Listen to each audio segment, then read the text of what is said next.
Hola, buenas tardes, compañeras, compañeros, bienvenidas y bienvenidos a esta segunda sesión del Seminario de Historia del Trabajo y sus trabajadoras y trabajadores del año 2026. Y bueno, pues hoy estamos muy contentos porque nos acompaña la maestra Ana Gabriela Quesada Doctor, quien nos acompaña desde Francia, y de hecho pues le agradecemos mucho este esfuerzo que ha hecho para poder estar aquí en el seminario. Y bueno, pues ella nos va a presentar una ponencia que tituló Educar al Pueblo, Administrar el Trabajo, la Universidad Popular Mexicana y sus públicos. Entonces, bueno, más o menos en términos generales recordarán la estructura de la sesión. Vamos a tener unos minutos, 20 minutos para la presentación de la ponencia, y después tendremos el comentario central que está a cargo, en este caso, de la doctora Sureya Alejandra Hernández del Villar, a quien agradecemos también profundamente que haya aceptado para participar como comentarista en este seminario, particularmente en esta sesión. Después tendríamos un descanso de 10 minutos y pasaríamos a la ronda de participaciones de los asistentes y de las asistentes que nos acompañan aquí en la sala del CEMOS o a distancia. Y bueno, finalmente tendremos la respuesta de Ana Gabriela Quesada, la maestra Ana Gabriela Quesada, quien dispondrá de 15 minutos para poder reaccionar a los comentarios que se hayan vertido en el punto anterior. Y bueno, antes de empezar, quisiera leer las semblanzas, las dos semblanzas de nuestras acompañantes, de nuestra presentadora y de nuestra comentarista del día de hoy. Ana Gabriela Quesada Doctor es doctoranda en el programa Savoirs et Société de la Escuela de Altos Estudios en Ciencias Sociales de París, donde desarrolla su investigación en el Centro de Investigaciones en Historia de las Ciencias y de las Técnicas. Su tesis titulada Formar a los ciudadanos en tiempos de revolución, actores y estrategias en la Universidad Popular Mexicana 1912-1922, está dirigida por Antonella Romano, del mismo centro de investigación, y codirigida por Aide López Hernández, de la Dirección de Estudios Históricos del INA. Su investigación se inscribe en la historia social de la educación, la historia de los saberes y el estudio de las circulaciones transatlánticas, y articula el análisis de la Universidad Popular Mexicana con los procesos más amplios de formación del Estado-Nación mexicano y de formación ciudadana durante el periodo revolucionario. Está además afiliada al proyecto ECOS Sud sobre circulaciones transatlánticas de saberes entre México, Europa y el Cono Sur. Ha publicado en Nuevo Mundo, Mundos Nuevos, revista de Historia y Ciencias Sociales dedicada al estudio comparado de las Américas en la larga duración, y ha presentado los avances de su investigación en congresos internacionales en México, Francia y Uruguay. Por otro lado, Sureya Alejandra Hernández del Villar es doctora en Historia del Arte por la Universidad Nacional Autónoma de México, maestra en Historia de México por la Universidad de Guadalajara y licenciada en Historia por la Universidad Autónoma de Zacatecas.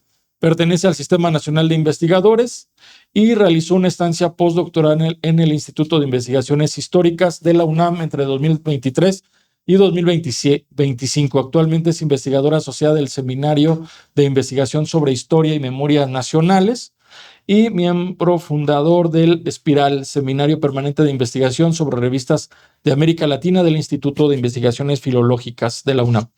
Interesada en el estudio del arte moderno, la danza, los estudios de la prensa y las conmemoraciones, ha realizado análisis históricos sobre el nacionalismo en la danza, los grupos de vanguardia en México, el movimiento obrero a través de su prensa, la prensa comunista y anarquista, y el antifascismo en la cultura visual, la prensa y las organizaciones de obreros, artistas e intelectuales. Es autora del libro Dos revistas entre el arte y la revolución, 30-30, Órgano de Pintores de México y Frente a Frente, publicado por el Instituto de Investigaciones Filosóficas. Bueno, pues muchas gracias, bienvenidas, y daríamos paso a la presentación de la maestra Ana Gabriela Quesada, por favor. Gracias por la presentación y gracias por el espacio. Quisiera empezar agradeciendo el hecho de estar aquí y compartiéndoles dos razones que me trajeron a este seminario, que ya expuse en el texto, pero que me parece importante decirlo de viva voz. La primera es una deuda de lectura, porque para construir el último capítulo de mi tesis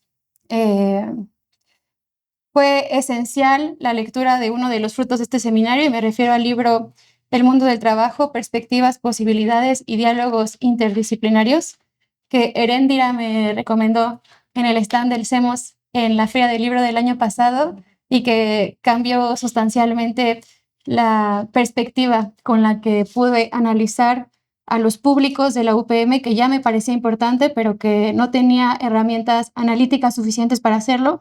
Y bueno, el libro me las brindó. Entonces, mi presentación hoy aquí me parece una retribución al hecho de haberlos leído. Y la segunda razón es metodológica. Creo que la desagregación de las y los trabajadores urbanos que pude hacer al estudiar los públicos de la Universidad Popular Mexicana puede aportar algo a las discusiones que se realizan en este espacio.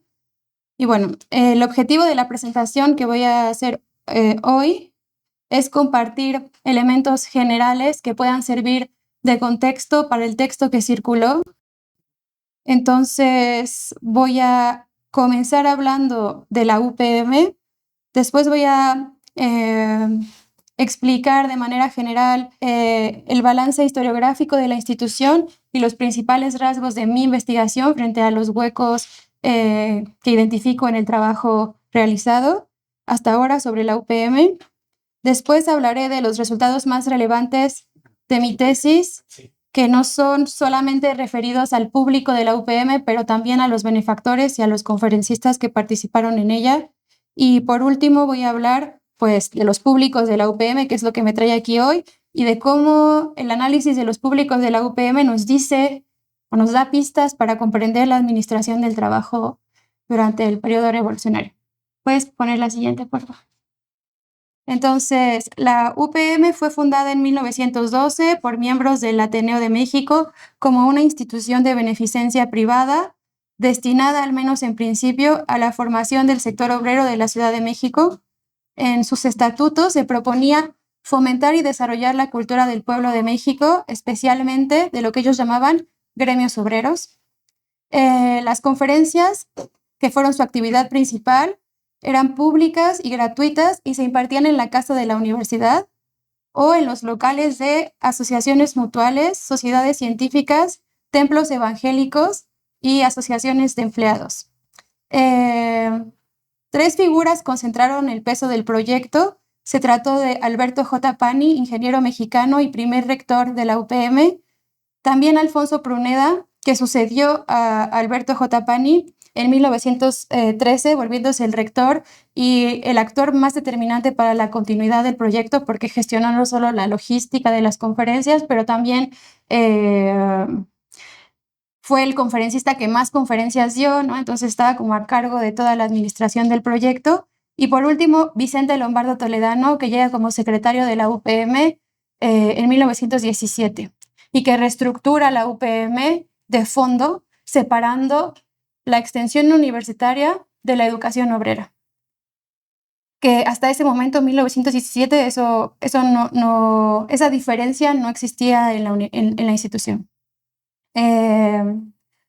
Una vez mencionados estos actores, quisiera subrayar un rasgo que comparten, que no es anecdótico, y es que prácticamente todos los promotores de la UPM eran o serían diputados, senadores, secretarios de oficinas estatales o diplomáticos. Pertenecían entonces por origen y después por trayectoria lo harían a una élite administrativa del Estado. Esa pertenencia es decisiva para entender los públicos a los que accedió la institución. Hay además una coincidencia cronológica importante, y es que en los mismos años en que el Ateneo discutía la creación de la Universidad Popular Mexicana, 1911-1912, se inauguraba o se creaba el Departamento del Trabajo como un instrumento para administrar el mundo laboral. Esa contemporaneidad, desde mi perspectiva, y la continuidad de la UPM a través del maderismo, el huertismo y el carrancismo, porque duró de 1912 a 1920, son algunas de las condiciones que permiten leer a esta institución como parte de una trama más amplia de administración del trabajo. Podemos poner la siguiente. Sobre la UPM, ahora voy a hablar del balance historiográfico. Y bueno, sobre la UPM podemos dividir los trabajos previos sobre esta institución en 3 grupos distintos. El primero es lo que yo llamo los trabajos que usan una narrativa celebratoria. Entre estos trabajos está el trabajo de Inés, Nieto Sotelo y Torres, que cuentan a la institución como una iniciativa desinteresada de intelectuales que querían extender la cultura al pueblo. Y entonces se fijan únicamente en las intenciones de los actores que promovieron la institución y usan esta narrativa que celebra esa acción y al mismo tiempo descontextualiza la UPM, despolitizando la historia de la institución, ¿no? Luego hay un segundo grupo de trabajos encabezado por Carreta Beltrán, en donde ya hay un desplazamiento hacia los trabajadores que asistían a las conferencias de la UPM. El trabajo de Carreta Beltrán es un trabajo que realiza desde la sociología, y aunque es un gesto valioso este desplazamiento, el corpus documental que utilizan no permite acceder o identificar las condiciones concretas del encuentro entre los trabajadores y la institución. Por último, y desde la historia de la educación en clave marxista, Mary Kay Bohan lee a la UPM como una extensión del modelo porfiriano, cuyo objetivo es disciplinar y despolitizar a la clase trabajadora. En este sentido, Bohan traslada el foco de las intenciones de los promotores a las funciones sociales del proyecto. Ese desplazamiento me parece un avance fundamental en la historia de la institución o para construir la historia de la institución, por eso lo guardo en mi investigación.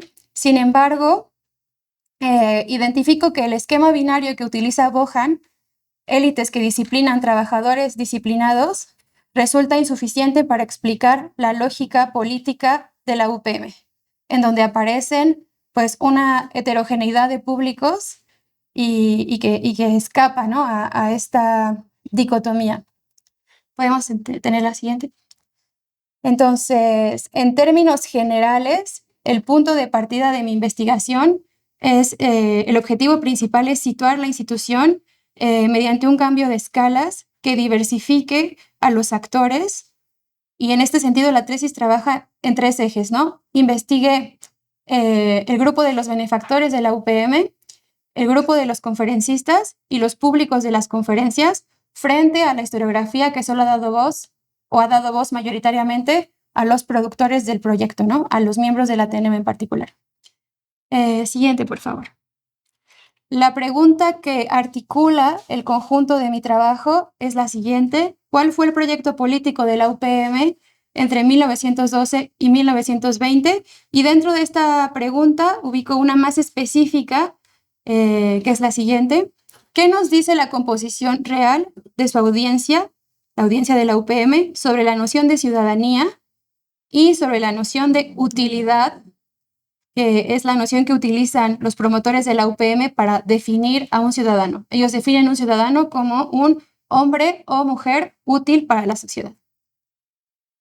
Entonces, mi investigación ha tratado de identificar a qué se referían con ciudadano, y no solo, pero en qué sentido esta utilidad cobra relevancia según los públicos que atendieron el proyecto de la UPM. Siguiente, por favor. En relación con el corpus documental en el que me apoyo para mi investigación, el primer conjunto de documentos son aquellos producidos por la propia UPM, informes de actividades, boletines institucionales y conferencias. Estos materiales permiten reconstruir los hechos desde la perspectiva de la institución y rastrear la evolución de sus prioridades a lo largo del periodo estudiado. Al principio de mi investigación, estas eran las únicas fuentes con las que yo contaba, las fuentes institucionales, y rápidamente me di cuenta que pues tenían sus límites para dar cuenta de el proyecto político de la institución, ¿no? Entonces tuve que contrastar estas fuentes con un segundo conjunto de documentos, y estos documentos son las correspondencias que existen en el archivo privado de Alfonso Proneda.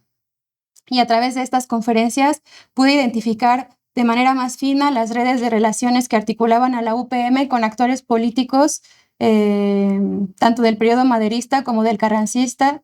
Y con actores políticos me refiero a empleados públicos, pero también asociaciones obreras. Es un acervo rico, sin embargo es privado, así que Me tardé en llegar a ver. Luego está la prensa de la época que completa, el corpus documental. Los periódicos del periodo informaban regularmente sobre las actividades de la UPM y permitieron a la institución proyectar su imagen pública.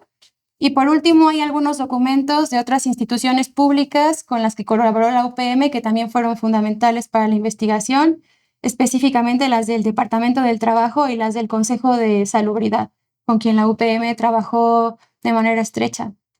Siguiente, por favor. Ahora voy a pasar a los resultados. Primero voy a hablar de los resultados de mi investigación que competen a los benefactores, luego a los conferencistas y ya por último a los públicos de la UPM. Entonces, en primer lugar, el análisis de quienes financiaron la institución, como era una institución privada, ¿no? Permite identificar las redes sociales, económicas y políticas que hicieron posible su existencia y que condicionaron su orientación. Los benefactores no eran actores pasivos, su respaldo económico expresaba también, desde mi perspectiva, una apuesta política sobre el tipo de relación que debía existir entre las élites y los sectores populares. El proyecto de la UPM fue financiado con el capital de algunos industriales y comerciantes, de actores de la beneficencia privada, de la facción constitucionalista y particularmente por las gestiones de uno de los miembros del gabinete de la administración carrancista, Alberto J. Pani, que en realidad J. Pani es un actor que está por todas partes, ¿no? O sea, ahí donde hay poder, ahí está, tomando decisiones. O sea, no se escapa eso a la UPM, ¿no? Él solo fue el rector el primer año, pero posteriormente se encargó de hacer las gestiones necesarias para que la UPM tuviera financiamiento. Y bueno, del análisis de los benefactores pude confirmar la ausencia de apoyo económico por parte de los obreros y de los trabajadores en general. Y entonces, construir la hipótesis, o constatar más bien, porque no parece una hipótesis, que el pueblo fue el objeto del proyecto y no su autor. Y entonces la Universidad Popular Mexicana tiene este objetivo porque estaba dirigida a ellos y no porque fuera un proyecto educativo desde ellos. En segundo lugar, sobre los conferencistas, puedes pasar a la siguiente por aquí. El análisis de los conferencistas permite reconstruir el perfil intelectual y político de la institución, identificar los saberes que se consideraban relevantes para enseñar a los subalternos y rastrear las redes de sociabilidad que articulaban a la UPM con el mundo intelectual y político de la época.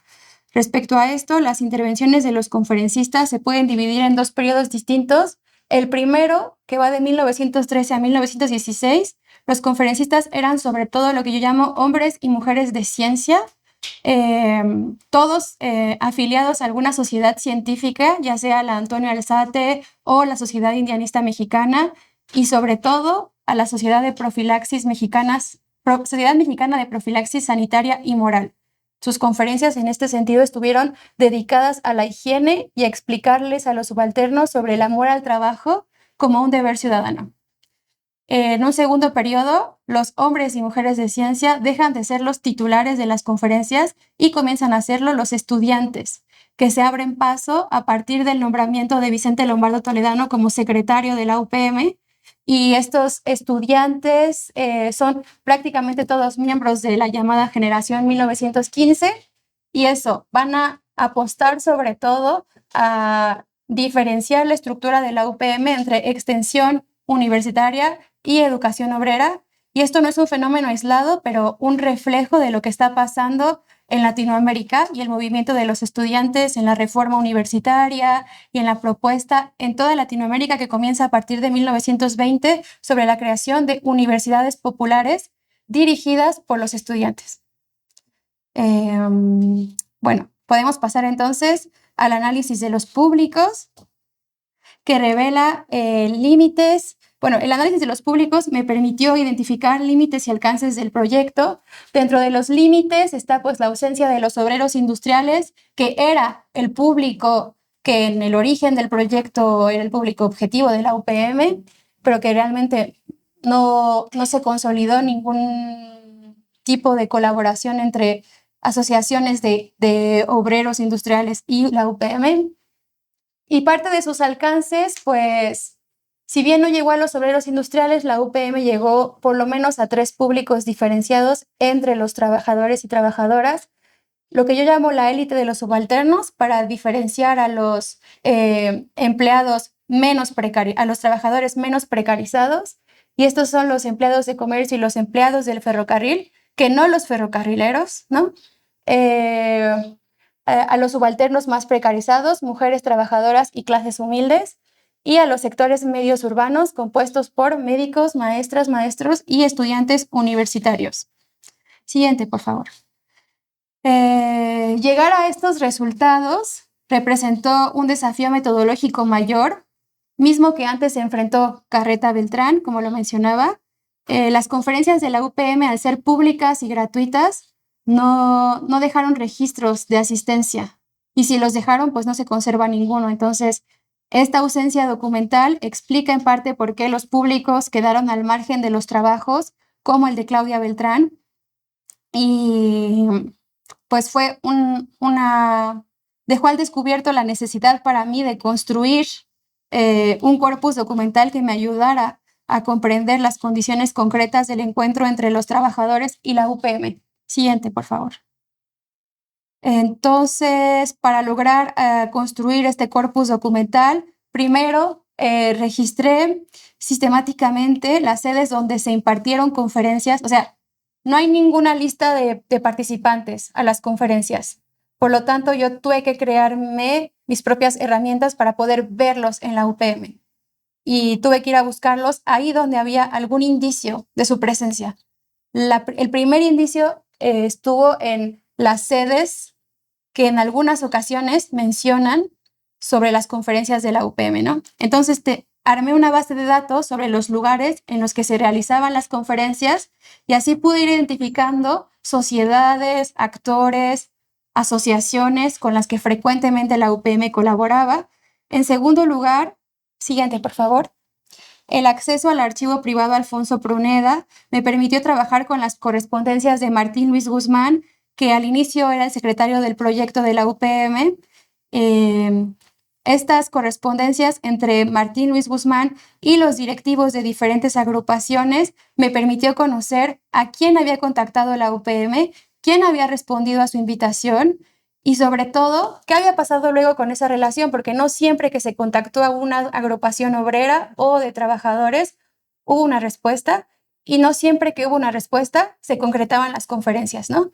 Y entonces, a partir de la identificación de estas sociedades y de su caracterización, pude comenzar a elaborar hipótesis de por qué habían respondido sí quienes habían respondido y por qué se habían concretado con algunas más que con otras las conferencias. Siguiente, por favor. Luego de esto, caractericé, como lo decía, cada agrupación, sobre todo con los documentos del Fondo del Trabajo, del Fondo del Departamento del Trabajo, perdón, del Archivo General de la Nación, y en particular con los formularios de registro y las correspondencias de mediación de conflictos que existen en el Fondo del Departamento del Trabajo. Y bueno, este cruce que acabo de explicar es uno de los aportes metodológicos más importantes de mi tesis, pues me permitió incluir a los obreros de la Ciudad de México como participantes relevantes de la historia de esta institución, y no solo como destinatarios externos de decisiones ajenas a ellos, ¿no? Siguiente, por favor. Con esto fue posible matizar el esquema que propone Bohan, con el que explica la función social de la UPM. Siguiente, por favor. Pues otorgarles un lugar a los públicos en la historia de la institución, gracias a esto pude identificar sus propios intereses y me di cuenta de que, lejos de actuar sobre la clase trabajadora como un bloque homogéneo, el alcance de la UPM fue diferenciado, entre otras cosas, porque los intereses y las agendas de los propios trabajadores también lo eran. En este sentido,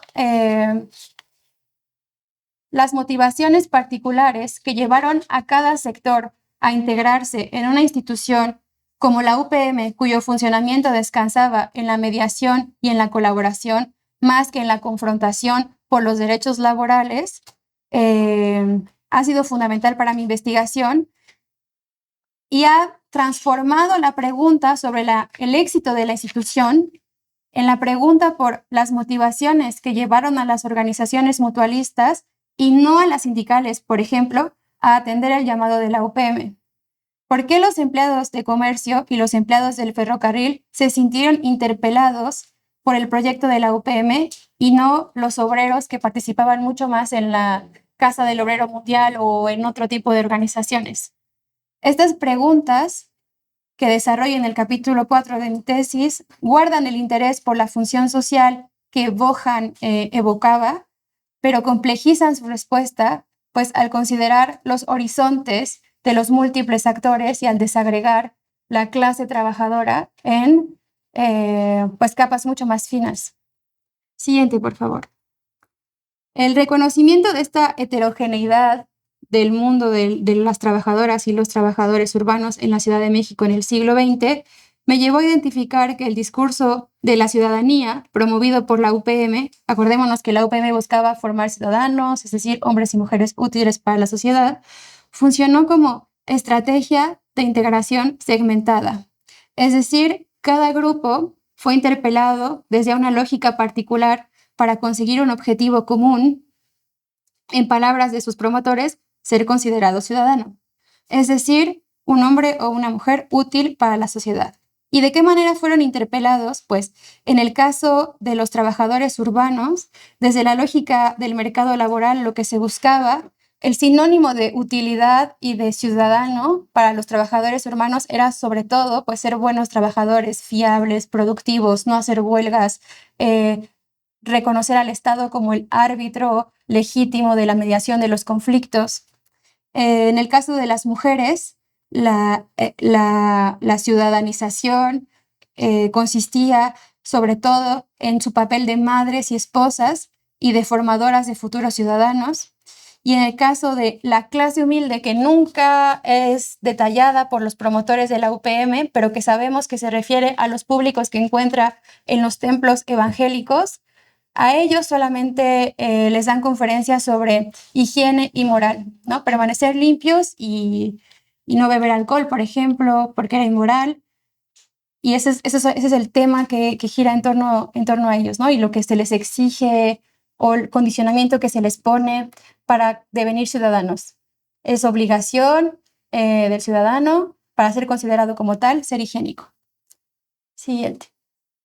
Y bueno, por último, en el análisis de los públicos de la UPM que realizo en mi tesis, apareció un tercer grupo de actores, el sector medio urbano, compuesto por médicos, maestras, maestros y estudiantes universitarios, que Pruneda llama el público más dispuesto para recibir enseñanza universitaria.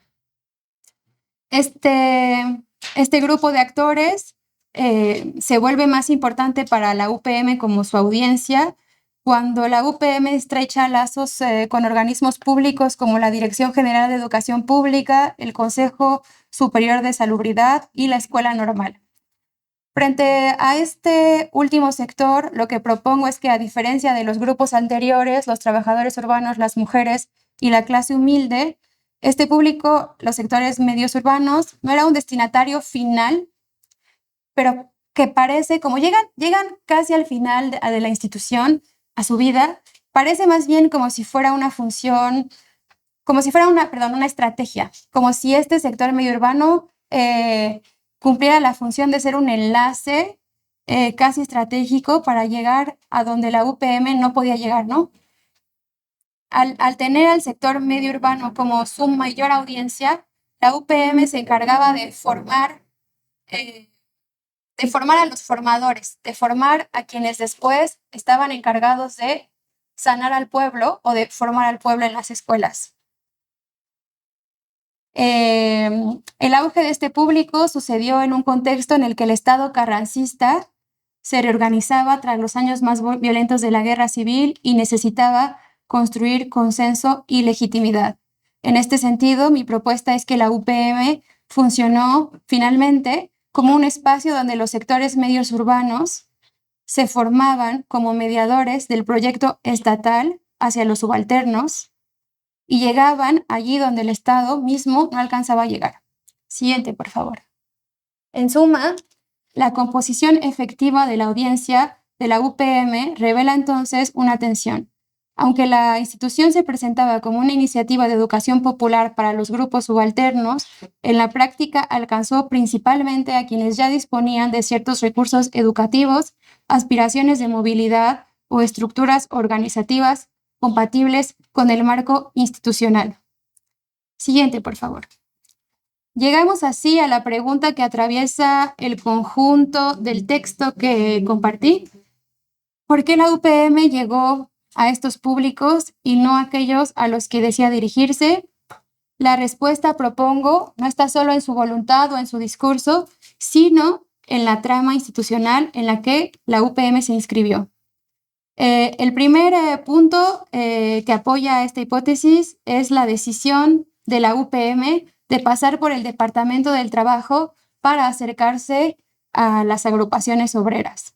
Esto ya es un filtro importante y tuvo consecuencias estructurales porque el Departamento del Trabajo no era un registro neutro, privilegiaba las agrupaciones con fines lícitos, en particular a las mutualistas, a las cooperativas y a las sociedades de ayuda mutua, dirigidas por obreros que la administración consideraba honorables y distinguidos.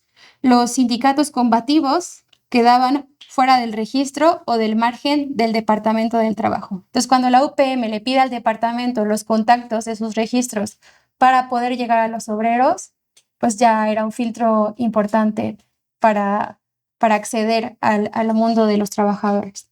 La UPM, al entrar por esta puerta, quedó orientada hacia un sector específico del mundo del trabajo, las mutualidades y las sociedades de ayuda mutua. Esto explica por qué llegó con facilidad a los empleados de comercio y a los empleados del ferrocarril y prácticamente no llegó a los obreros industriales. La jerarquía documental que mencioné antes se apoya en una jerarquía sustantiva previa, la que el propio Estado construía al distinguir entre trabajadores legibles y trabajadores ilegibles, gobernables y no gobernables.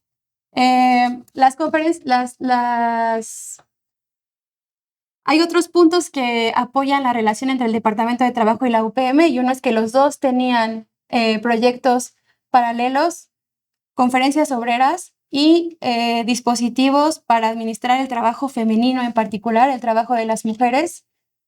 Y otra más es que actores como Alberto J. Pani tenían cargos, no en el Departamento del Trabajo, pero en instituciones desde donde se gestionaba el Departamento del Trabajo, como la Secretaría de Industria, Comercio y Trabajo.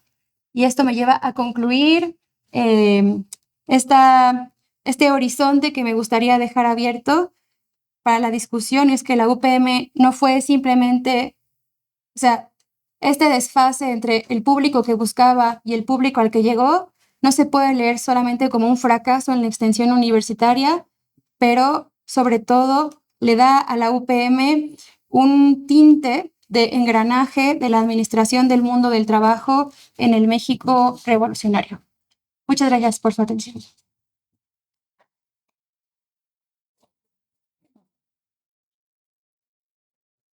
Bueno, muchas gracias a la maestra Ana Gabriela Quesada, que nos acaba de presentar su ponencia Educar al Pueblo, Administrar el Trabajo, la Universidad Popular Mexicana y sus públicos, 1912-1920. Y bueno, damos paso al comentario central a cargo de la doctora Sureya Alejandra Hernández. Muchas gracias, bienvenida, doctor. Gracias.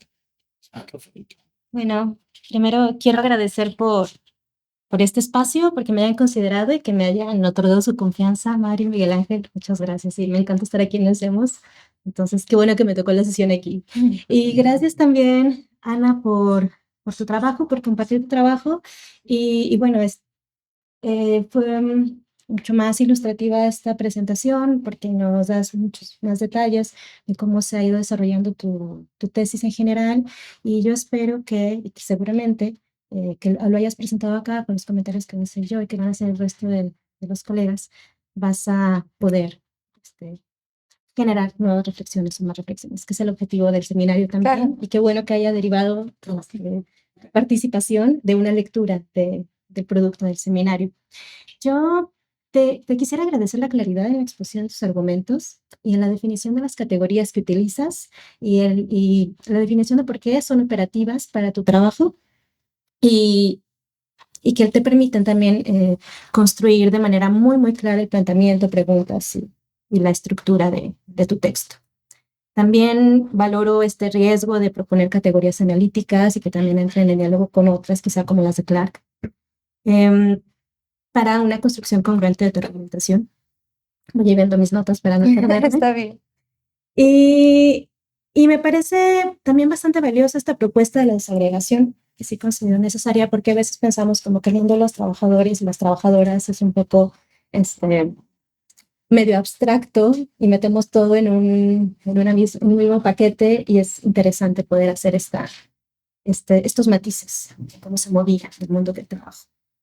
Y que también, pues, los objetivos de este seminario y del que se ha trabajado en la discusión de este seminario es ver toda esa pluralidad en la construcción del mundo. Y considero principalmente retador que te enfrentes a los públicos, porque trabajar con los públicos es muy complicado. Pensar en quiénes estaban recibiendo, o si eran meros espectadores o eran meros receptores, que nunca, el público nunca es mero receptor, espectador. Siempre hay un diálogo con quien está proponiendo, pero es algo muy difícil de medir.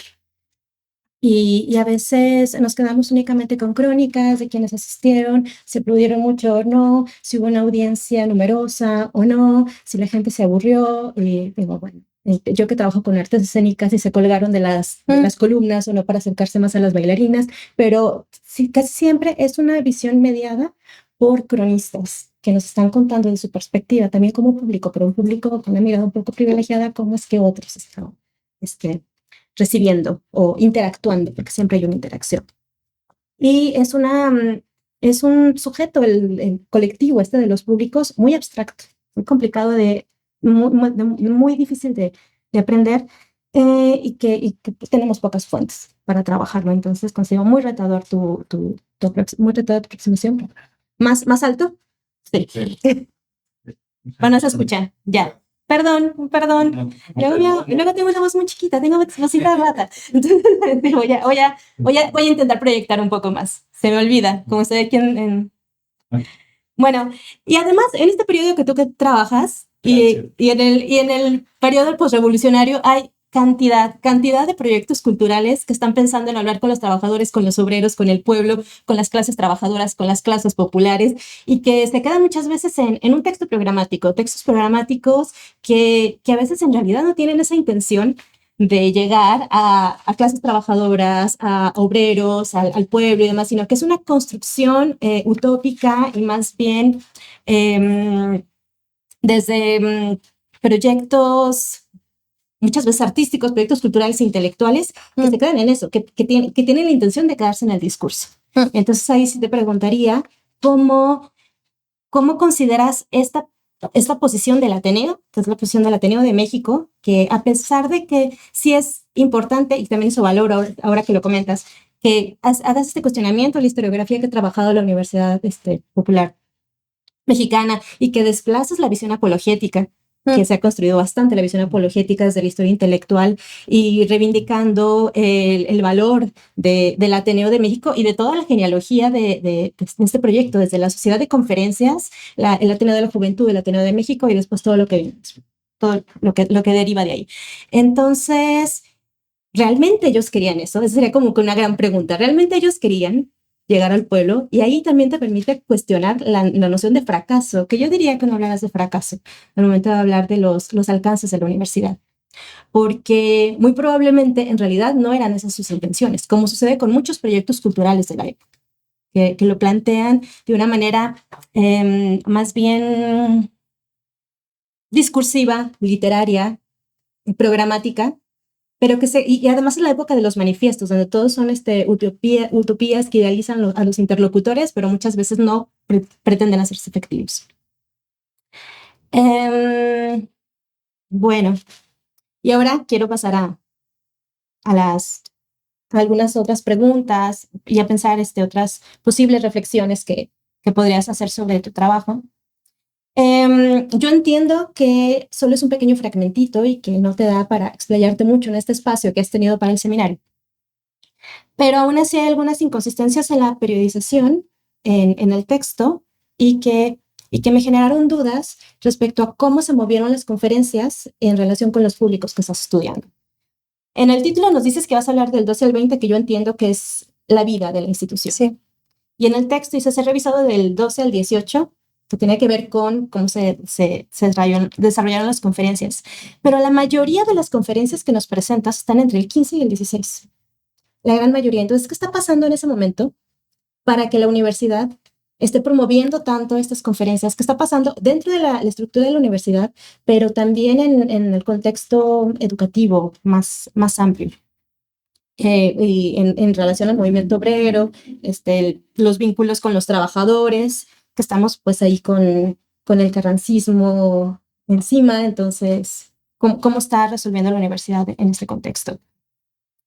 Y bueno, creo que sería muy ilustrativo también saber cuáles eran las temáticas de las conferencias. Yo entiendo que trataban sobre higiene, sobre historia, sobre muchos de los temas que ya trabajaba el Ateneo de México, ¿no? Y que va en la misma línea de la Sociedad de Conferencias, del Ateneo de la Juventud, del Ateneo de México. Entonces ahí, aunque hayas desplazado la visión apologética de la historiografía que está rescatando la historia intelectual, aún así no es insoslayable, porque forma parte de este proyecto cultural. Entonces creo que sí es importante, no sé, quizá con una tablita o algo, que quede muy claro estos públicos a qué discursos se están enfrentando y cuáles eran los objetivos de ese discurso, y que no solamente se plantearon para la universidad, sino que tenía una trayectoria muy amplia, Sí. que venía de años atrás. Sí. Y bueno, también que yo conozco el trabajo de Morelos Torres porque somos compañeros en un seminario. Entonces he escuchado mucho sobre este tema también por él. Y él comenta, y también me parece que comenta en su libro, que participar en las conferencias, ser conferencista era uno de los requisitos también para ser profesor de la universidad. Entonces, en los centros de investigaciones que hayas encontrado al respecto, y entonces que se estén promoviendo estas conferencias con ciertas temáticas, también no sé qué tanto tenga que ver con eso. Así que ya no solamente es una cuestión de los públicos, sino de las intenciones de los sujetos que quieren formar parte de este proyecto cultural y que se están poniendo al frente del proyecto cultural. Y que quizá no tengan muchas intenciones o ciertas intenciones, no sé, tú me lo dirás, de conducir, de cierto modo, a su audiencia.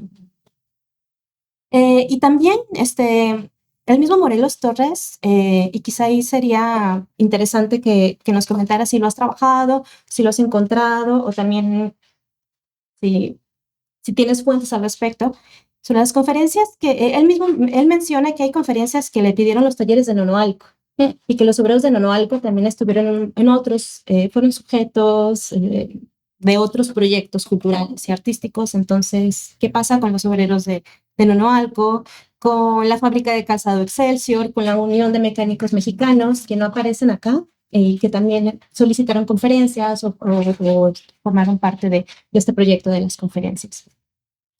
Entonces, bueno, otro siguiente punto. Quizás sería importante que situaras a la universidad, a la UPM, que yo entiendo, y por todo esto que nos presentaste ahora, que la tienes un poco más situada de lo que, y yo intuía que también era así porque tienes una tesis doctoral al respecto.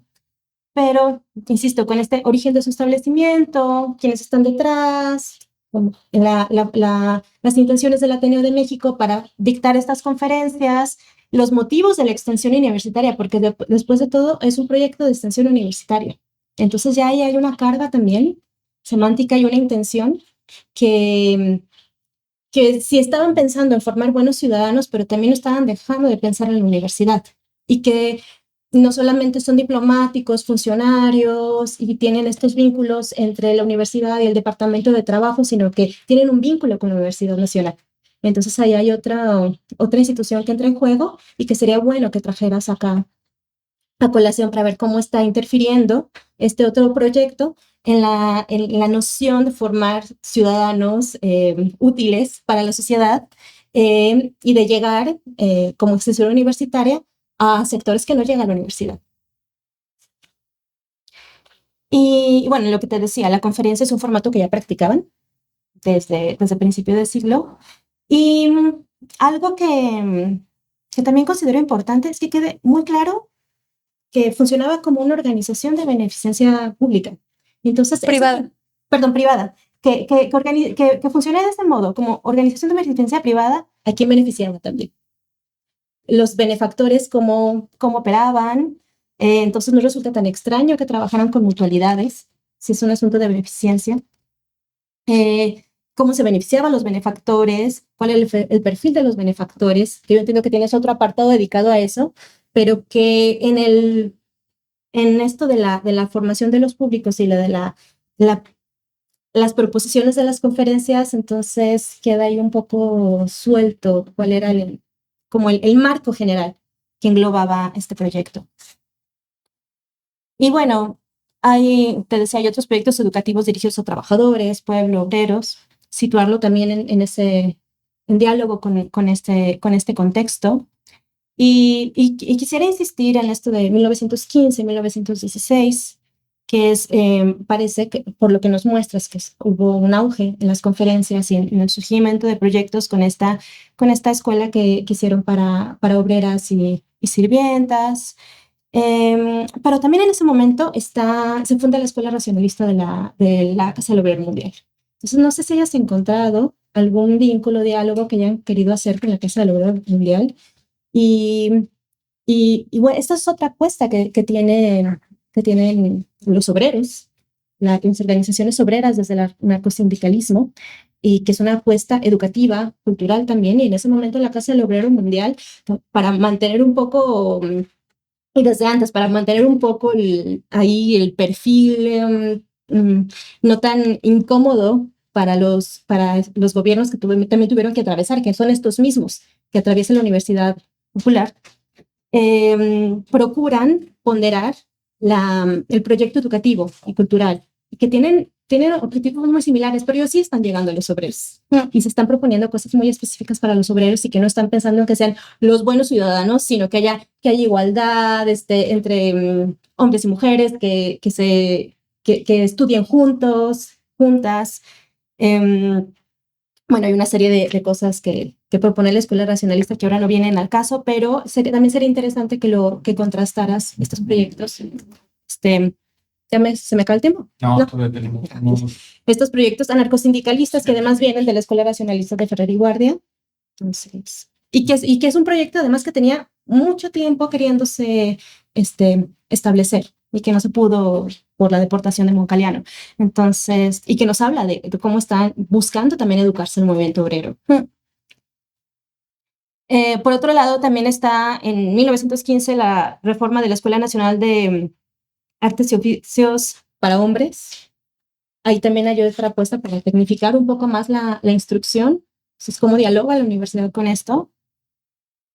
Y está la organización de la Secretaría de Instrucción Pública y Bellas Artes, que también una apuesta por tecnificar la educación, con la Dirección General de Enseñanza Técnica. Entonces, como que hay varias cosas que están sucediendo al mismo momento, que están apostando a la educación de los trabajadores y las trabajadoras. Entonces, sería muy interesante que situaras a la universidad en todo este contexto y qué posibilidades de diálogo había. Morelos Torres sí menciona que en 1914 la universidad buscó a la Casa del Obrero Mundial. Si no funcionó este vínculo, ¿por qué no funcionó este vínculo? Eran muy distintos los objetivos, pero sí hubo una intención de buscar a la Casa del Obrero Mundial, entonces estaba pasando ahí. Bueno, sobre las categorías, te digo, me parece muy, muy interesante que propongas categorías operativas para tu texto. Imagino que para tu trabajo en general. Destacó esto de la integración segmentada, la noción de la integración segmentada, y lo de la élite subalterna. Pero considero que cuentas con mayores elementos para un mayor desarrollo de esta argumentación y de desarrollo de estas dos categorías. Me llama la atención que en este espacio que hacen de conferencias para instruir a las mujeres, hagan una distinción que entra desde el título, entre obreras y sirvientas. Entonces ahí creo que hay un espacio en el que puedes problematizar aún más esta aproximación tanto segmentada como la noción de jerarquización, porque en ambos casos, en estas categorías, son jerarquizantes. Y entonces esta jerarquización, ¿cómo opera también dentro de estos pequeños proyectos que está proponiendo la universidad? Si distingue entre obreras y sirvientas, entonces, ¿por qué hay pero al mismo tiempo les está dando la misma instrucción? Entonces, ¿qué pasa? ¿No? El programa sigue siendo el mismo, en tanto que mujeres. Entonces, hay un asunto de interseccionalidad ahí que sería bueno que plantearas en la complejización de tus categorías.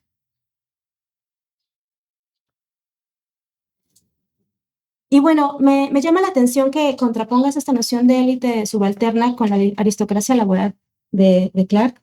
Entonces, ¿dónde encuentras como similitudes o distancias entre esta categoría que propone Clark y la tuya para encontrar las especificidades de cada una?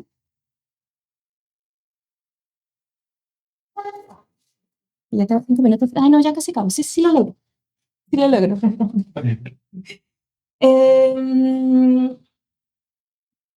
Y bueno, insisto, describes que no llegan a los obreros, sino a las mutualidades. Pero quizá por las mismas características de la organización, pues eran los sujetos, el público ideal, ¿no? Por cómo se conforma. A pesar de que lo hayan dicho en algún enunciado, tenemos que llegar a los obreros, a los gremios de obreros, pero no estamos llegando a los industriales. Yo desplazaría esa noción de fracaso. Yo no hablaría de fracaso, sino más bien sería bueno que puedes quitar esa noción de fracaso explicando los pormenores del funcionamiento de la universidad. Y bueno, también pensar que las mutualidades no estaban tampoco tan domesticadas, ¿no? Del mutualismo también derivan muchas organizaciones y apuestas reivindicadoras y acciones directas y organizaciones más combativas. Entonces, sí, de repente parecía en el texto, al menos en este texto, que yo entiendo que es un trabajo más amplio, al menos en este texto que se hace esta división entre un movimiento industrial, obrero, más combativo y la mutualidad como más alineada. Entonces, ahí también implica esta problematización de las categorías. Que ese es otro elemento que tienes para desarrollarla. Y bueno, finalmente aquí tenía anotado, puedes superar el argumento del fracaso y plantear los éxitos de acuerdo con la ejecución del programa, que tiene que ver precisamente con las convergencias que nos planteas, que es la convergencia entre el programa del Departamento de Trabajo y el programa de la universidad, y que tiene que ver con un proyecto político que en ese momento está apostando como muchas cosas, porque están apostando a la Casa del Obrero Mundial, pero que después lo sofocan, que están apostando a la tecnificación por medio de la instrucción pública. Y bueno, hay varias ventas que puedes conectar. Y sobre los públicos, ya vi que que conoces el boletín de la UPM, que también sé que ahí se publicaban conferencias, entonces también esto nos habla de otros posibles públicos. Se está publicando en prensa, se está publicando en el boletín, si hay ediciones de las conferencias, entonces es otra salida para otros públicos posibles, no solamente los que están asistiendo, sino los posibles lectores. Y no sé si has revisado el archivo de Martín Luis Guzmán, que también está ahí disponible, si él estaba generando correspondencia, haciendo peticiones y conectándose organizando las conferencias y conectándose con las mutualidades, entonces quizá en el archivo de Martín Luis Guzmán encuentres ahí otro dato. Ya terminé, ¿verdad? Gracias. Sí, ya terminé, ¿verdad? No, sí. me quedan 2 minutos. 2 minutos. 1 y medio. No, pues nada, disfruté mucho tu trabajo y espero que todo lo que te diga aquí la audiencia, tu público, te sea de mucha utilidad. Gracias. Gracias. Sí. Gracias, doctora Surella. Muchas gracias por los comentarios. Y bueno, tenemos un descanso de unos 10 minutos y quien falta en la lista, por favor, se puede registrar para quedar constancia hacia el futuro de los públicos del Seminario del Trabajo. Gracias. Den todos los detalles posibles que puedan.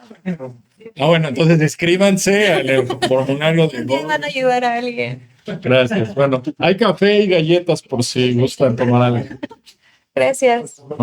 Muchas gracias por los comentarios. El micrófono. Ah, sí.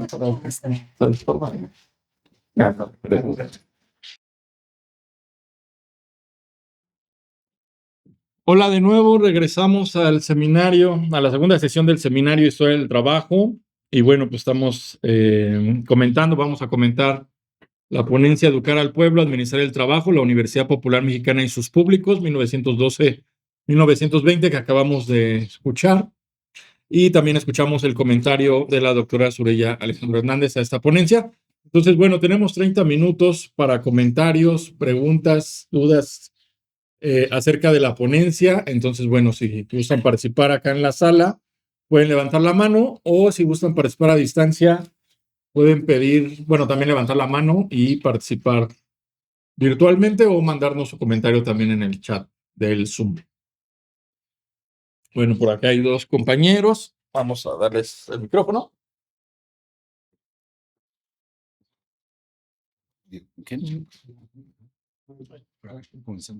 Ok, gracias. Bueno, primero me presento porque es la primera vez que vengo. Mi nombre es Gilberto Segura y soy académico de la Universidad de Chapingo. Bueno, a mí me interesó mucho el tema porque en algún momento de mi trabajo he estudiado proyectos alternativos de educación. Entonces, desde los más antiguos en México hasta los más recientes. De hecho, siempre ha habido proyectos alternativos a los oficiales en nuestro país y también en el mundo, por supuesto. Y bueno, leí la ponencia, la leí 2 veces porque digo, ay, creo que no entendí bien. Pero después de leerla con pausa, tengo la impresión de que se necesita profundizar más en algunos aspectos contextuales porque creo que no hay así elementos contundentes como por ejemplo para calificarlo como un proyecto estatal o paraestatal, o que no, o porque no se metían con los sindicatos o no se aliaban con la Casa del Obrero Mundial. Pero hay que tener en cuenta que desde el principio en los estatutos de la Universidad Popular decía que no se iban a meter en política ni en religión, estaban sus estatutos. Y creo que sí lo cumplieron, de ahí que por eso pues no se metían con los sindicatos, ni con las corporaciones religiosas, aunque sí aceptaban que les prestaban sus locales, ¿no? Entonces, desde luego no podemos tampoco ser muy inocentes y decir que pues hay proyectos inocuos o que no tienen ningún objetivo, ¿no? Lo que ellos decían, bueno, pues vamos a llevar la cultura al pueblo, a los ciudadanos, y en efecto decían principalmente, especialmente a los obreros. Y bueno, el otro punto es de que no por el hecho de que la mayoría no la mayoría de esos, solo unos cuantos profesores o colaboradores de la UPM, pues sí, efectivamente se rolaban ahí los cargos públicos, algunos, pero no por ese solo hecho se puede decir que son una corporación estatal, ¿no? Eso siempre ha sucedido, hasta la fecha sucede. Pero la mayoría no estaba en esos cargos públicos, eran solo unos cuantos, ¿sí? Y bueno, pues a mi juicio, viendo la lista de todos los que participaban, ¿no? Pues se me hace así como que increíble que pues los intelectuales más avanzados de aquella época pues pudieran prestarse a un tipo de proyecto de ese tipo que un poco siniestro, no sé de qué naturaleza, ¿no? Como Andrés Molina Enríquez, Enrique Rojo, no sé, Enrique González Rojo, eh, que eran gente pues muy ilustrada y pues de izquierda incluso, ¿no? o algunos otros personajes que más tarde se incorporarían al Partido Comunista. Entonces, creo que hace falta pues precisar más también el contexto de la educación en el país y en la Ciudad de México, porque hay que recordar que todavía era una educación muy precaria. Las escuelas tenían un solo maestro, era una educación, em, no recuerdo cómo se llama esta, que es de un solo maestro para todos los grados. A lo sumo estudiaban ante 3, 4 años de la primaria. Después había otro nivel superior que muy pocos lo hacían. En fin, y por otro lado también preguntarse por qué este proyecto duró los 3 mandatos estos ahí en pugna, ¿no? Huerta, Carranza, eh, otro Obregón, ¿no? Bueno, que ya se fue ya el colofón. Este, ¿Cómo podríamos pensar que la universidad, este, sería un proyecto estatal y coincidía plenamente con los 3 gobiernos que pasaron? No sé, se me hace un poco difícil. Más bien siempre cada gobierno, escogía sus cuadros, ¿no? Pero quizá como no había tantos, pues, escogían a veces los mismos, ¿no? Pero a veces también los perseguían a los anteriores. En fin, pero preguntarse también si esto de la extensión universitaria, que fue muy importante, el impacto que esto tuvo en el resto de las universidades mexicanas, después también, hasta la fecha, ¿qué es eso de la extensión universitaria? Si fue solo un pretexto o realmente, se llevó a cabo, ¿no? Porque estos maestros, pues, también trabajaban en la Universidad Nacional, después UNAM, y eran los mismos que estaban en la UPM, ¿no? Entonces, bueno, no, ya no quiero abusar de la palabra, ahí lo dejaría, este, y nada más esas son mis inquietudes que tengo por ahora. Gracias. Atrás habría otra participación. Ahí estamos. Gracias. Bueno, yo soy Luis Ángel Toledo, vengo de la ENA. Y primero que nada, pues muchas gracias por compartirnos tu trabajo. Yo sí ya venía un poco con algunas dudas y preguntas porque yo trabajo lo que es la Casa del Obrero Mundial y me enfoco un poco en tratar de reconstruir cómo fue el momento de debate ante la decisión de pactar con Carranza, ¿no? Entonces yo analizo algunos aspectos que son precisamente unos que tú tocas, que es en gran medida, y estaba en todas las facciones, la preocupación de alfabetizar a la ciudadanía o de combatir precisamente pues al analfabetismo, ¿no? Al igual que tú, pues yo también me encontré muchos problemas con las fuentes y también tuve que elaborar mis propias bases de datos.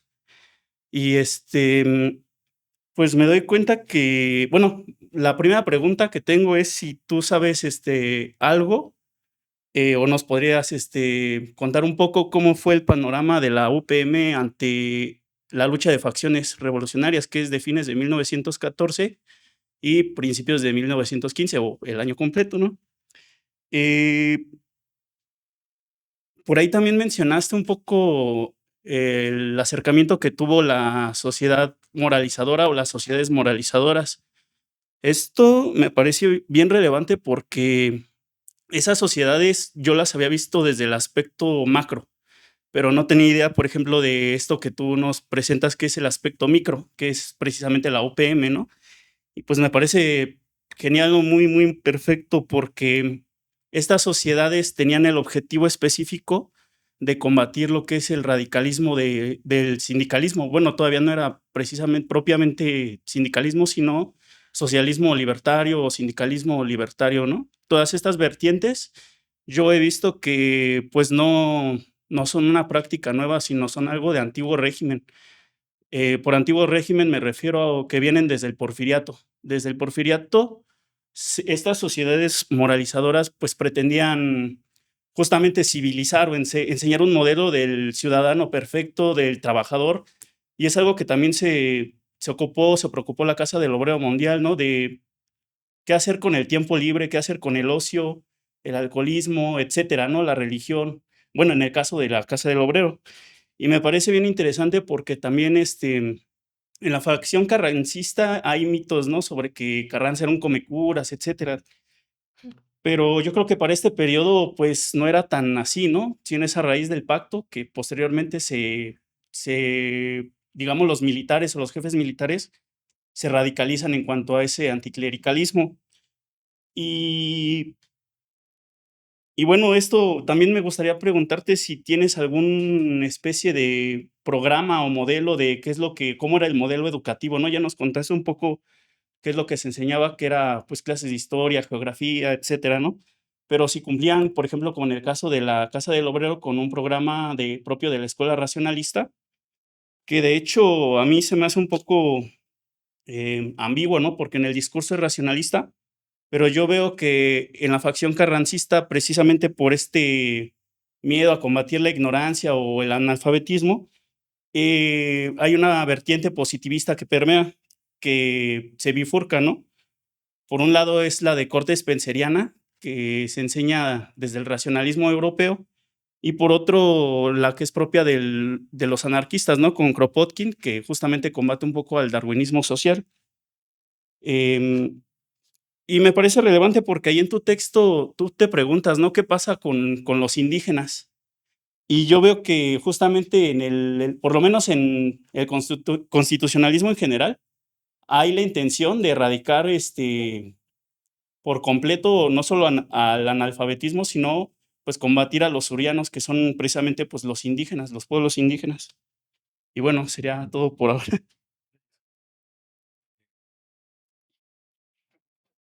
Gracias.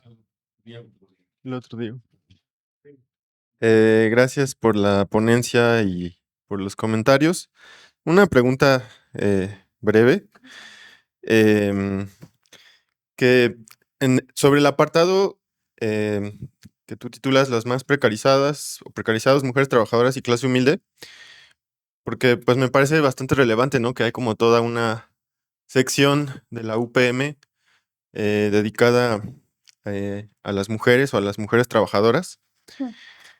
Em, y además mencionas que el nombre me parece muy interesante, centro instructivo recreativo, y ahí conecta con la pregunta que hacía acá el camarada, con esta dimensión recreativa, ¿no? Que está ahí en el nombre, y después dice para obreras y sirvientas, ¿no?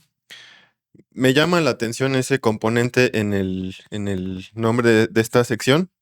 Pero bueno, la pregunta va más hacia, en el siguiente párrafo, pues mencionas que destacaban entre, digamos, las organizadoras, el comité que organizaba esta sección, 40 mujeres, entre las que destacaban Berta Sánchez Mármol de Gabucio, Luz Vera e Isabel Ramírez Castañeda, ¿no? Y además, algunas de estas mujeres que mencionas, nos dices, fueron conferencistas, ¿no? Eh, yo particularmente no conozco la trayectoria de estas mujeres, ¿no? No sé si alguien de acá las conozca, porque bueno, sabemos que la historiografía pues también está muy sesgada, construida muy en función de los personajes masculinos, ¿no? Si decimos Alberto J. Pani, Vicente Lombardo Toledano, Martín Luis Guzmán, creo que más o menos todos pues sabemos quiénes son, etcétera. Pero estos nombres a mí, y ahí pues declaro mi ignorancia, mi falta de buscar, pues no me resuenan, ¿no? No sé, no me dicen mucho, ¿no? Y creo que en el texto, probablemente a lo mejor en tu trabajo más amplio, pues sí lo desarrollas, ¿no? Entonces, en ese sentido va mi pregunta, ¿no? ¿Quiénes son estas mujeres? Porque además es un comité de 40 mujeres, ¿no? ¿Se puede identificar a más de estas mujeres? ¿Qué discuten, ¿no? Bueno, tú evidentemente nos dices, ¿no? Formar ciudadanas, formar madres responsables. Em, pero creo que estaría bueno como contextualizar más a este grupo de mujeres que está organizando esta sección femenina, ¿no? Entonces, mi pregunta es si pudieras abundar, ¿no? Sí. En este grupo de mujeres. Gracias.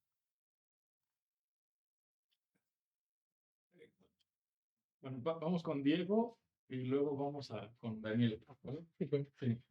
Pues muchas gracias por tu texto. Coincido con la doctora Suella, que fue muy claro y como también la presentación de categorías lo enriqueció mucho. Y otra cosa que quería destacar es que fue un texto explícitamente para el seminario, ¿no? Porque pues había ahí un diálogo con cosas que venían en el libro y entonces eso creo que también es un aliciente porque pues las cosas que se hacen aquí resuenan y sirven a otras y otros y eso me parece que está muy bien. Yo tenía 3 cuestiones. La primera es sobre los contenidos. Yo, digamos, ya te lo remarcaron varias veces, pero me parece que un ejercicio de contraste del tipo de conferencias que se daban sería muy enriquecedor, porque bueno, aquí ya se mencionó las conferencias que se daban primero en la Sociedad Luz y después en la Casa del Obrero Mundial.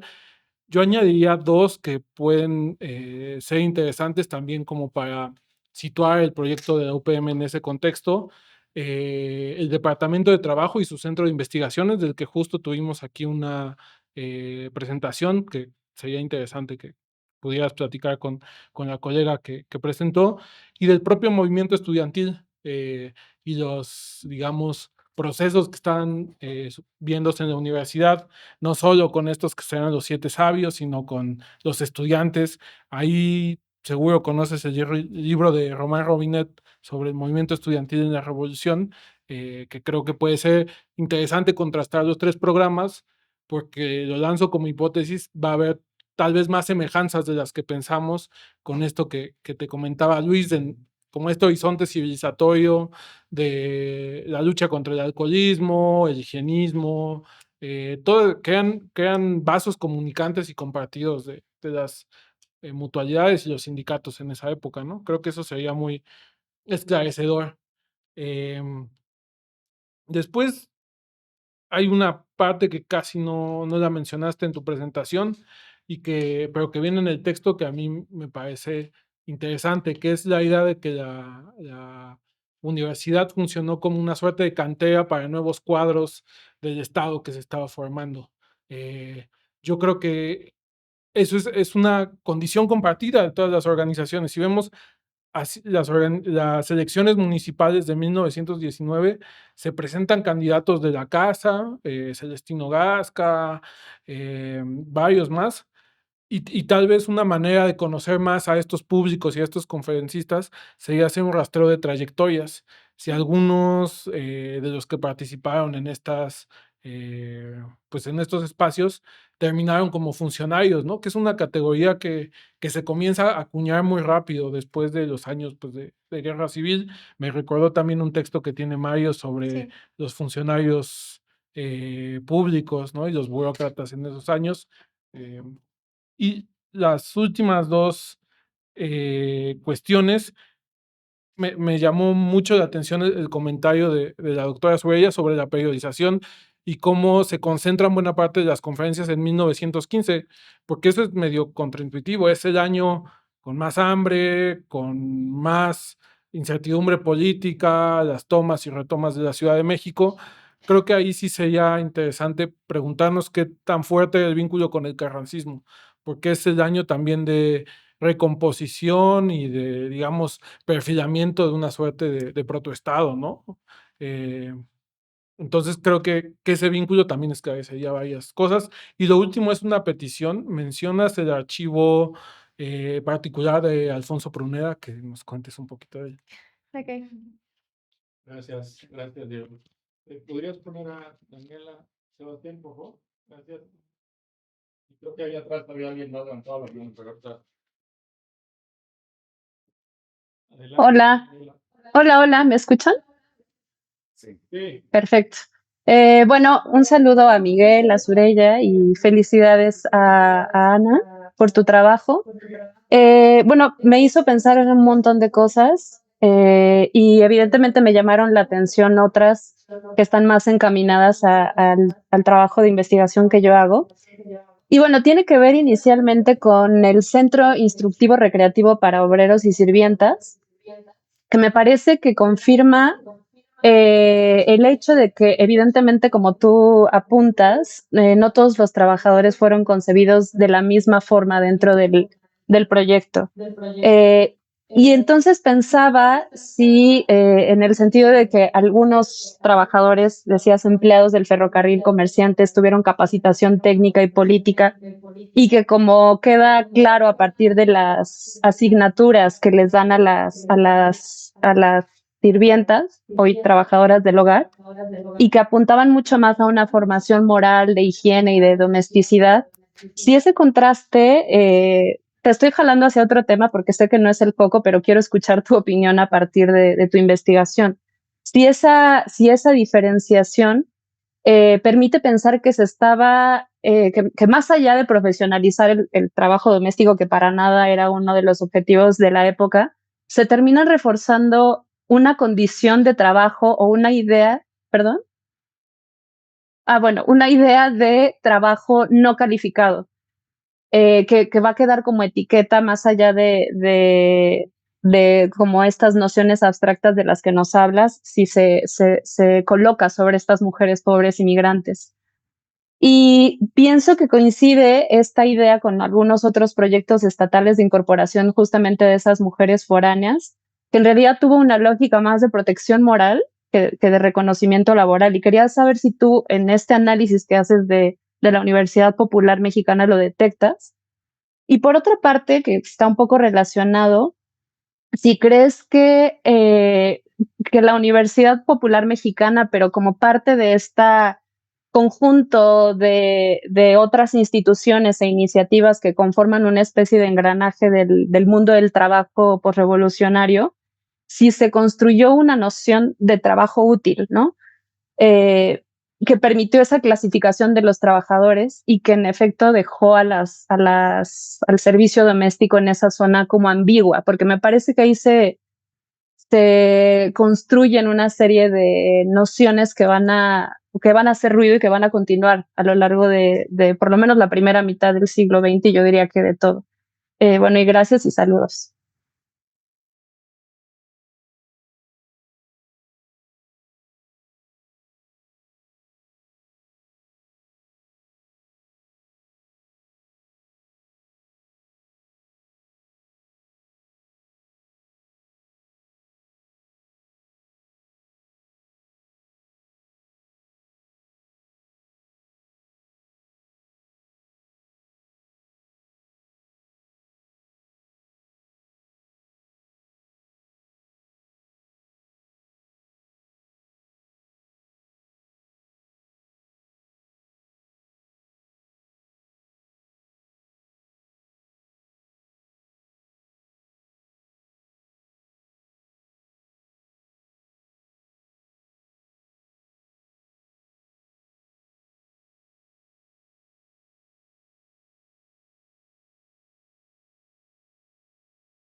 Fuentes, ¿no? A veces, pues el archivo tiene ahí, ¿no? El hecho de que solo se conserve una parte, entonces eso podría ser.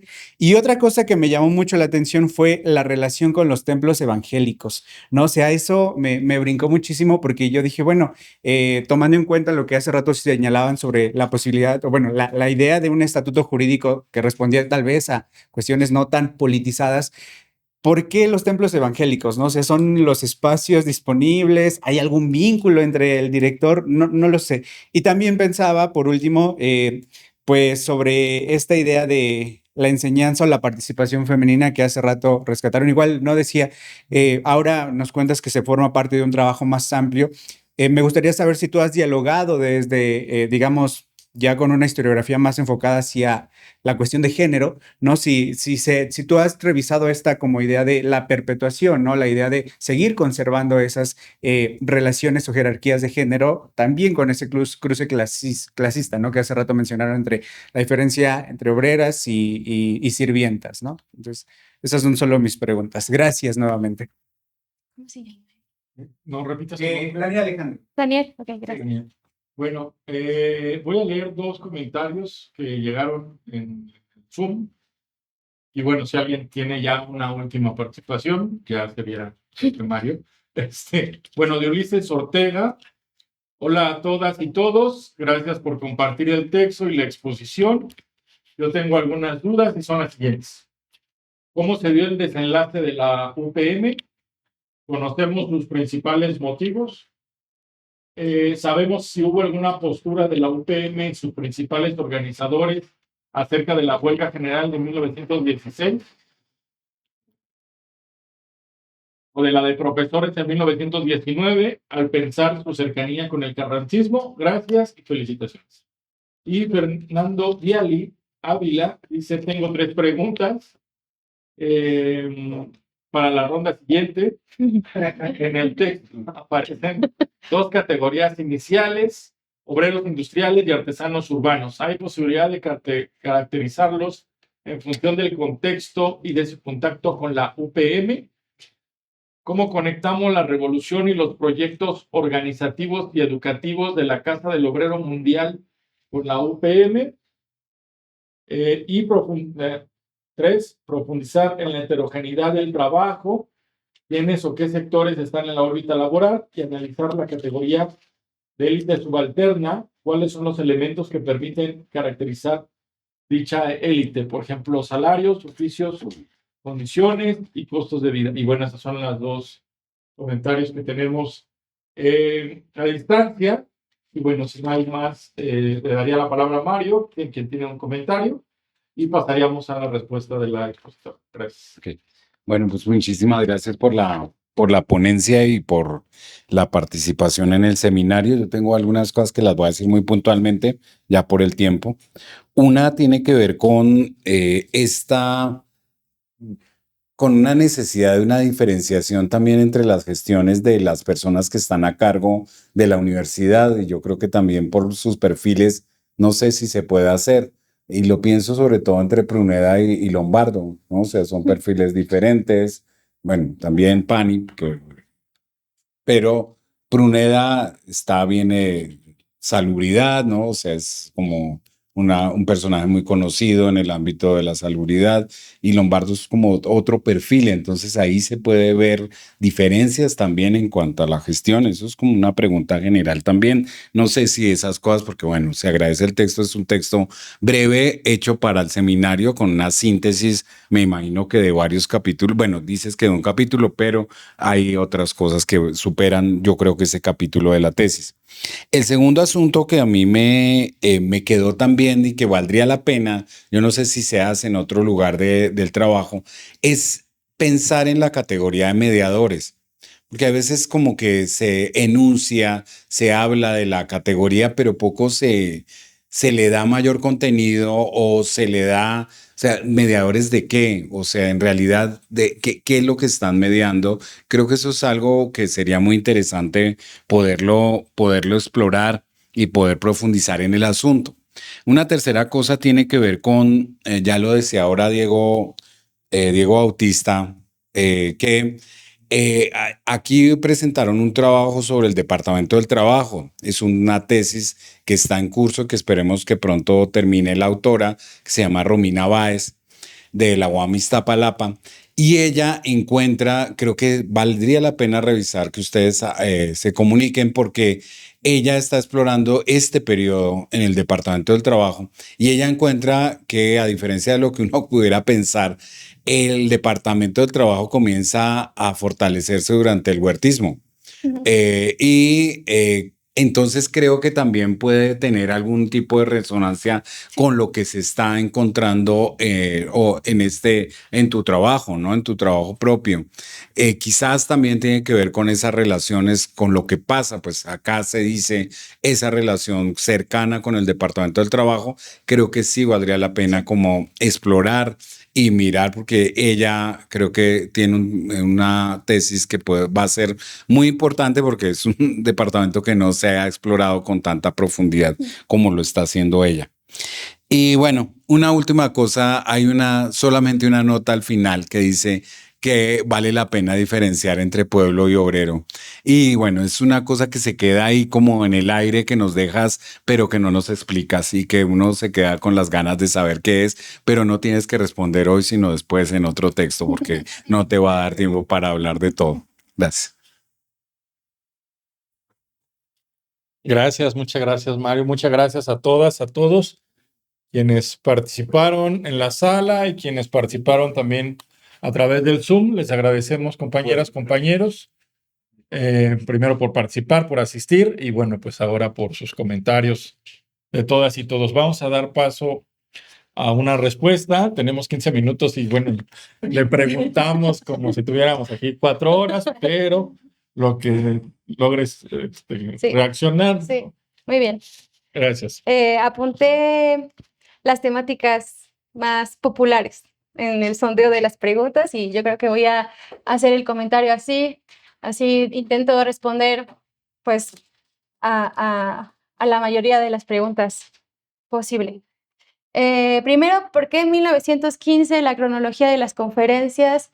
En el texto que envié para el seminario hablo de las sociedades que más tuvieron cercanía con la UPM, pero no fueron las únicas, por eso se queda fuera la Unión de Mecánicos Mexicanos o el Sindicato Mexicano de Electricistas también, porque habrán dado 1 o 2 conferencias con ellos, pero no representan el grueso de la colaboración con las agrupaciones obreras o agrupaciones de empleados, en su caso.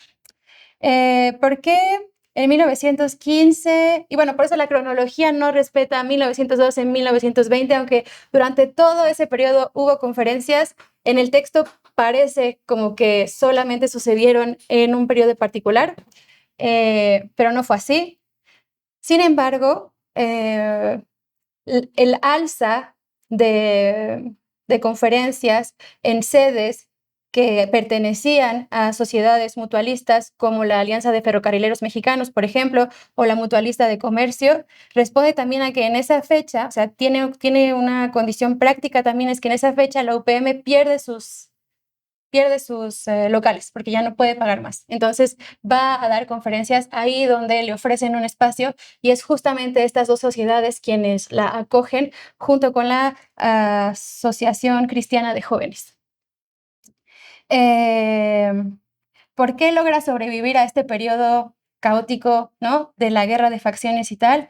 ¿Y por qué digo que ni tan al margen de la política ni tan al margen de la religión?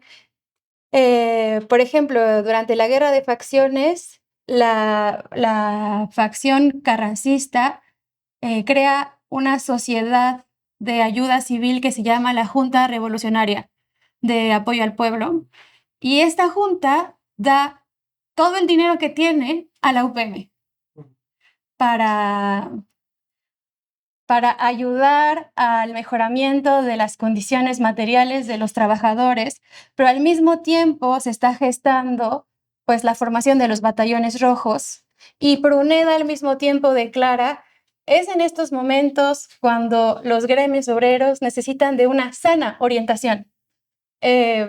Todos esos elementos lo que me llevaron fue a elaborar la hipótesis de que pues había correspondencia entre los intereses de la facción carrancista, que por medio de Pruneda y Álvaro Obregón y de la Junta Revolucionaria dan el dinero con el que la institución se puede mantener durante este periodo de crisis, y no solo mantener, sino aumentar sus conferencias y formar el centro instructivo para obreras y sirvientas, ¿no? Paradójicamente, se pensaría que sería su final, porque ya de por sí la economía de la UPM no era la más estable, ¿no? Y siempre tuvieron problemas para mantenerse, pero de esos problemas siempre fue Alberto J. Pani quien lo salvó por distintos canales, ¿no? Por ejemplo, Pani publicó La Higiene en México. La Higiene en México fue financiada por la facción constitucionalista, y los dineros que se ganaron de esa venta del libro fueron donados a la UPM. Luego Pani es nombrado director de los ferrocarriles constitucionalistas, y Pani llega a un acuerdo como director de ferrocarriles constitucionalistas con Pruneda, que es el rector de la UPM, para que se den conferencias en ferrocarriles constitucionalistas, y a cambio, ferrocarriles constitucionalistas, Pani da dinero a la UPM para que se mantenga. Entonces, hay todo un capítulo dedicado a los benefactores. Desgraciadamente en el texto, como justamente yo quería que fuera breve y que se dedicara más a las reflexiones que pude construir con el material del seminario, pues hubo mucho material que se quedó fuera, ¿no? Pero hay un capítulo dedicado a los benefactores y a los conferencistas también, y eso me hace hablar ahora de la religión quizá, ¿no? No solo no se mantuvo al límite de la política, pero tampoco de la religión, y ahí tenemos a los templos evangélicos. Bastián, es un autor que se dedica a estudiar la religión protestante y los vínculos con el carrancismo. En sus libros, yo lo utilicé para argumentar cómo, pues no es una coincidencia que haya ido a los templos evangélicos, la UPM, y en particular Pruneda, porque es el único que da conferencias ahí en nombre de la UPM sobre higiene. Porque cuando el carrancismo necesita más apoyo popular para consolidarse como la facción que gana la revolución, busca a los evangélicos y a los estudiantes. Y en mi tesis estudio dos momentos de los conferencistas distintos, y esto tiene que ver con Pruneda y con la diferenciación con Toledano y con la diferenciación con Pruneda. Y es que es en ese momento, 1915, 1916, cuando los estudiantes comienzan a tener voz en el escenario político de México, y es sobre todo por su cercanía con la facción carrancista, y esto se refleja en la UPM. Y entonces, lo que yo argumento en ese capítulo en particular es que, bueno, no era una institución ajena a su tiempo ni a su contexto, y que hay huellas de lo que pasa fuera de los muros de la institución que nos hace avanzar en la comprensión de un proyecto político. Lejos de cuestionarme por las intenciones de quienes fundaron la UPM, porque la intención es muy difícil de asir desde la historia, ¿no? Lo que yo traté fue de encontrar elementos en los que financiaban, en las sedes, para construir hipótesis sobre el proyecto político, ¿no? Y hablando del proyecto político de la UPM, que como lo señaló Diego, ¿verdad? La UPM como un lugar para la formación de nuevos cuadros, ¿no?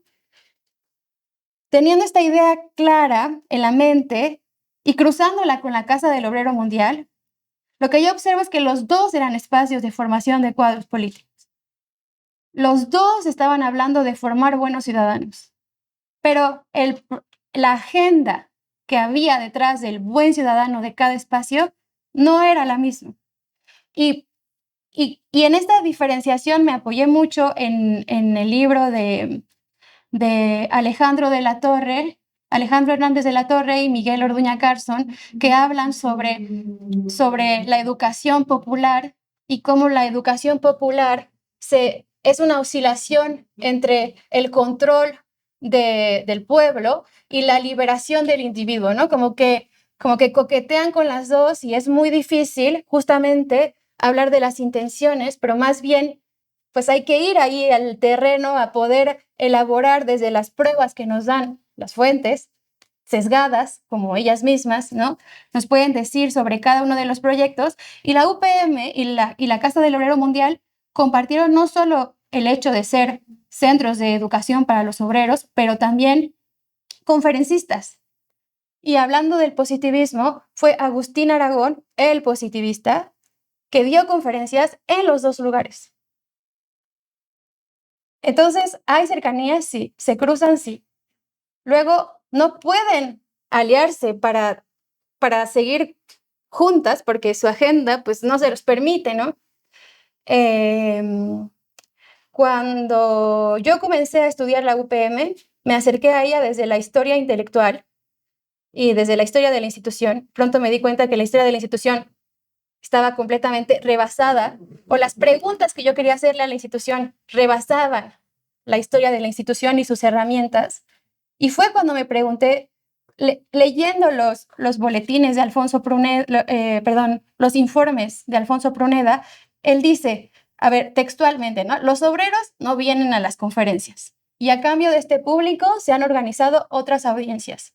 Y habla del elemento intelectual, de las clases humildes, pero él dice, no vienen. Y fue en ese momento, muy, muy temprano en mi tesis, yo tengo 5 años trabajando este tema, fue más o menos como el año 2 y medio, que dije, bueno, ¿y dónde estaban los obreros?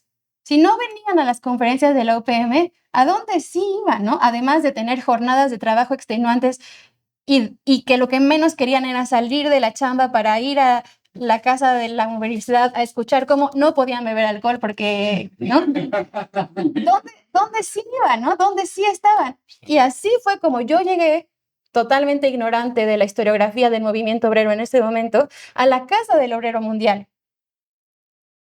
Y cuando ahora veo su relación con el Departamento de Trabajo y digo, cuando decidieron dirigirse al Departamento del Trabajo para llegar a los obreros, me pregunto, ¿por qué no fueron a la Casa del Obrero Mundial a pedirles su directorio? Porque también era una institución que podría haberles dado muchísima información. Pues eso, hay agendas políticas que no pueden convivir, ¿no? Luego, sobre la cuestión de género, para responder, sobre la diferenciación de los perfiles, mi tesis se estructura en 4 capítulos. El primero habla de los benefactores y el apartado final narra la presencia y la importancia de Alberto J. Pani en la obtención de recursos, porque ese fue como su tarea principal en la institución. El segundo capítulo habla de los conferencistas de una primera parte de la Universidad Popular, que es una clasificación que yo hago, es una categoría impuesta por mí, ¿no? Primera fase, segunda fase. Y en esta primera fase, sobre todo, abundan las conferencias sobre higiene, la relación con la sociedad de profilaxis sanitaria y moral, y es ahí donde Pruneda fue el estelar, ¿no? Como si alguien orientó la labor de la UPM hacia la higiene, fue Pruneda, quien también participó, por ejemplo, en la Comisión de Control de la Epidemia de Tifo, ¿no? Y luego se hizo director del Departamento de Seguridad, de Salubridad Pública. Y el siguiente capítulo sobre los conferencistas, pero ya no los hombres de ciencia y la higiene, pero estudiantes, es ahí donde entra Vicente Lombardo Toledano. Y justamente, ¿no? Yo digo en ese capítulo, toda la estructura de la UPM cambió. O sea, y lo que mencionaba sobre el carrancismo, el protestantismo, no sé qué, todo eso está allí porque creo que justamente nos ayuda a comprender que hay un eco de lo que sucede afuera en la institución y que no podemos comprender su proyecto político sin comprender los elementos estos que giran alrededor, ¿no? Y ya por último, porque ya se nos acaba el tiempo, pero me parece muy importante, la cuestión de género. Sobre el centro instructivo recreativo para obreras sin sirvientas, sí, sobre las conferencias en general, no hay muchos datos. Sobre esta iniciativa en particular hay -3, o sea... Pero, ¿qué puedo decir? Luz Vera era normalista y da conferencias en la Universidad Popular sobre moral, sobre todo. Isabel Ramírez Castañeda era estudiante de la ENA y luego fue responsable, no de la ENA, fue estudiante del Museo Nacional y responsable de la sección de folclore mexicano. Y ellas destacan en el proyecto, según yo, porque también dan conferencias en la UPM.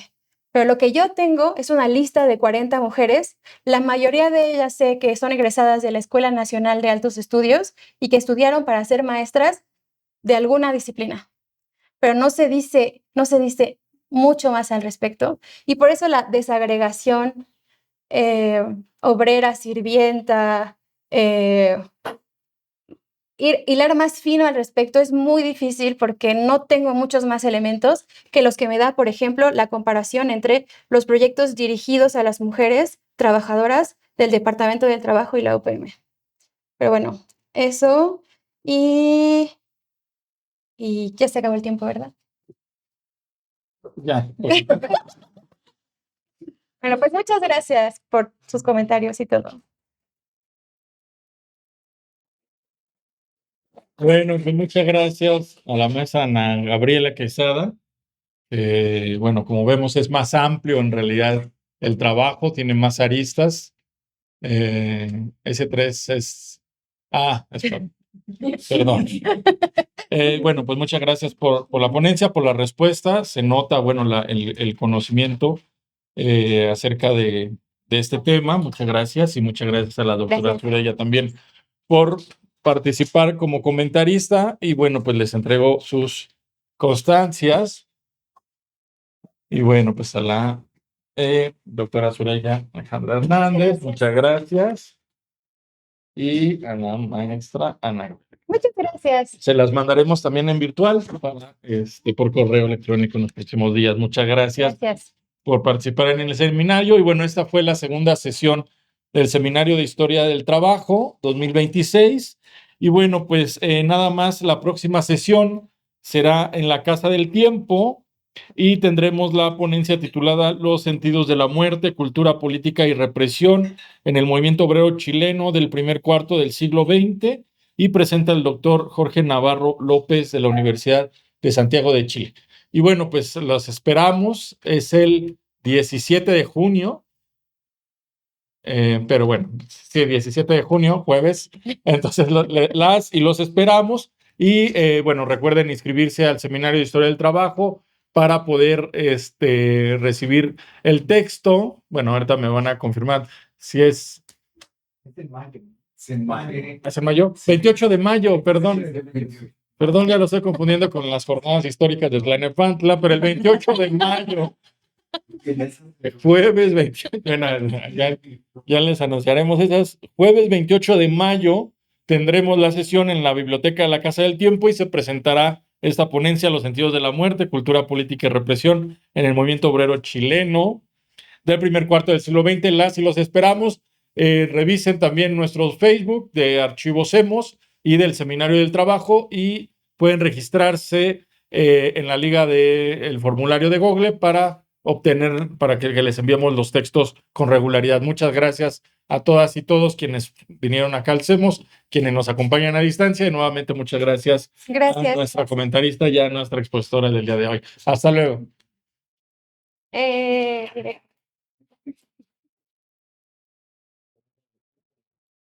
No, gracias.